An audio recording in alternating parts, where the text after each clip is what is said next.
What's going on, guys? Welcome back to Four Bros Automotive, and in this video we're going to share with you how we bought the world's cheapest fully loaded Dodge Ram and managed to make $1,000 probably in a small amount of time. Alright guys, so in the last video we explained to you guys how we bought the world's cheapest fully loaded Dodge Ram. So now that we're at the shop right now, we're going to start taking off all the parts to see what parts we need to replace or fix. So with that being said, let's check it out.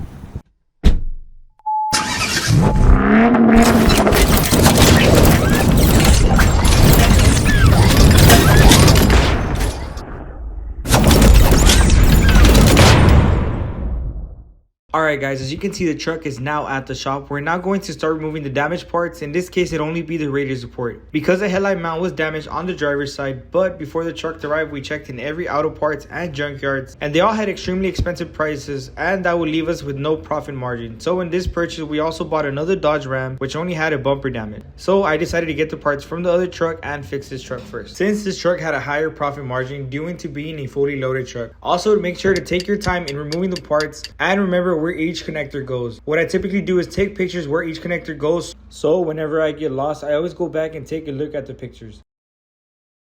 After removing all the bolts carefully, I went ahead and removed the radiator support slowly to see if there wasn't anything attached to the support. As you can see, the main problem that was damaged was the corner of the radiator support. Other than that, everything seemed to be aligned with zero frame damage. Now it's time to start removing all the other truck's parts and start placing them onto this truck. Now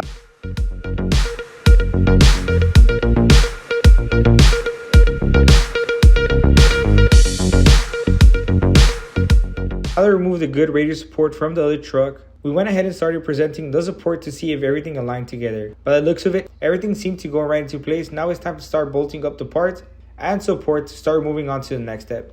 Remember always to take pictures or record the process, because there are times when you don't remember where the part goes or the sequence of the parts that are assembled. Also, most of the time you'll be using an 8mm, a 10mm, or a 13mm socket the majority of the time, especially with small parts. Also, if you do have the luxury to get a drill, it'll make your life 10 times easier and faster. After placing the radiator support and the parts attached to it, now it's time to present the fender so that we can start aligning the gap between the door and the fender. You will always work your way in when it comes to placing the exterior parts, so in this case we're starting off with the fender. Moving on to the damaged rear panel, we went ahead and welded on the missing piece. By the way, these are not good welds, they're just to hold on the piece into place. But by the looks of it, the piece fit perfectly. Now that I prepared the rear panel, it's time to unbox the new parts that I had ordered from eBay, which in this case was the front lower bumper. So we went ahead and unboxed the bumper slowly to make sure we don't damage the bumper.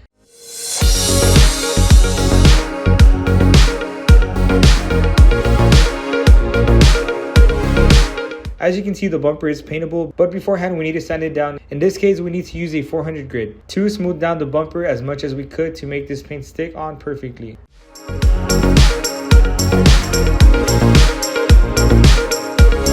After sanding down all the new parts, we went ahead and started to paint the parts. In this case, we started with the fender flares, and after that we went to the front bumper, giving it the proper coat it needs to get the perfect look.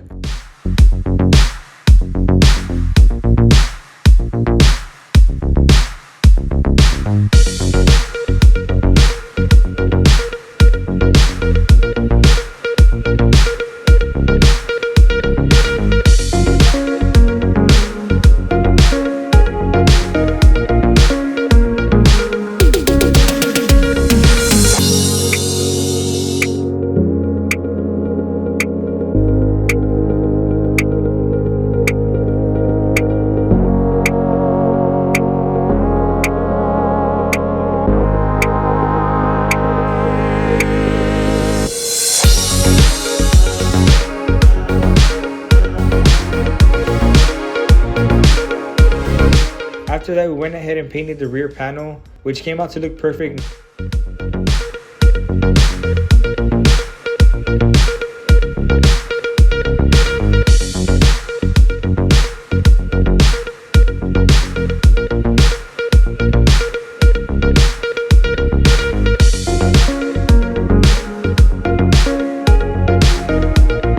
Now that we painted all the parts that will be installed into the truck, it's time to present all the parts that are missing to make this truck look good as new.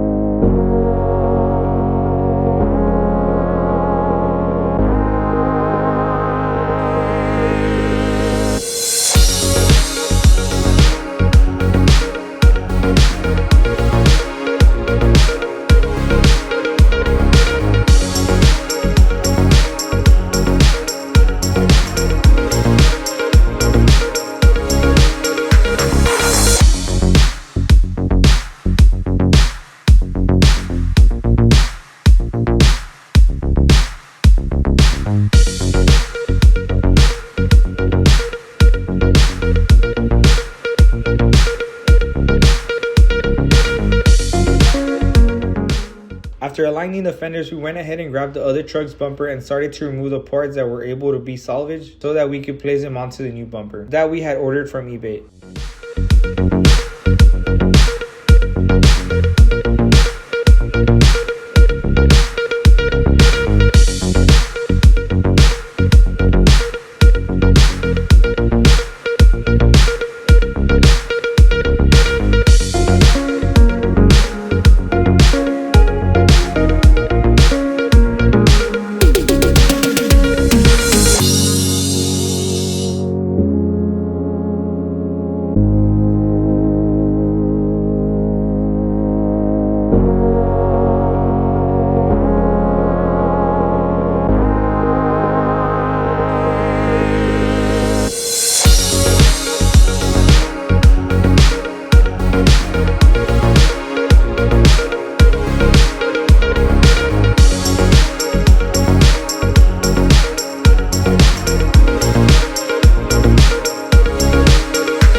After removing the lower bumper parts and the bumper brackets, we went ahead and started to present the new fog lights that we also purchased from eBay.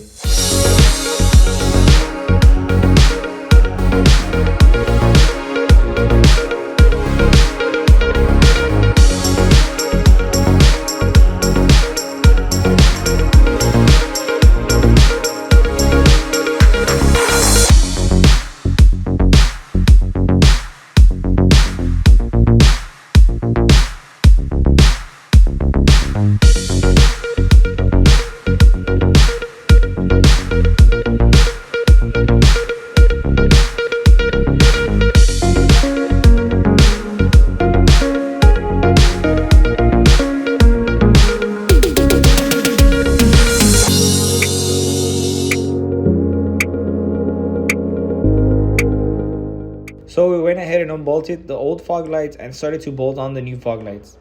Once we installed the fog lights onto the bumper brackets, we went ahead and placed the freshly painted new bumper onto the table so that we could start installing the new brackets onto the bumper. After installing the brackets onto the bumper, we went ahead and installed the lower plastic cover from the old bumper, making sure we are not missing any of the bolts, because once the bumper is installed, it would be a bit more difficult to mess with the small bolt.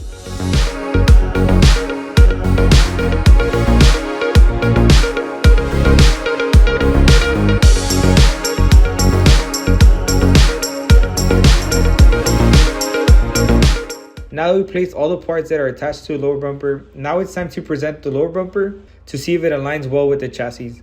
Also, make sure to be extremely careful when it comes to installing freshly painted parts due to not wanting to scratch them. After presenting the bumper, now it's time to bolt on the nuts, which in this case there are 4 bolts on each side, and I went ahead and used the wrench due to being way easier to fit inside the part of the bumper. Now it's time to unpackage the upper bumper corner brackets that we also bought on eBay so that the upper bumper could fit right into place with the proper parts. After installing the corner brackets and the middle section, now it's time to start bolting on the upper bumper carefully, due to working in tight space. But first, before anything, we'll need to present the parts to see how it will look before we bolt on any of the screws. In this case, due to not having enough room, we will need to use a wrench due to the impact gun won't fit into the small places. After placing the upper front bumper, now it's time to move on to the headlights. That we also purchased on eBay due to being extremely expensive in junkyards. Now that we bolted on the headlights, it's time to present the last part in the front end, which in this case will be the grill.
Well guys, that concludes the end of this video. If you guys do like the content we share with you guys, please make sure to like and subscribe so that we keep you updated with the latest videos.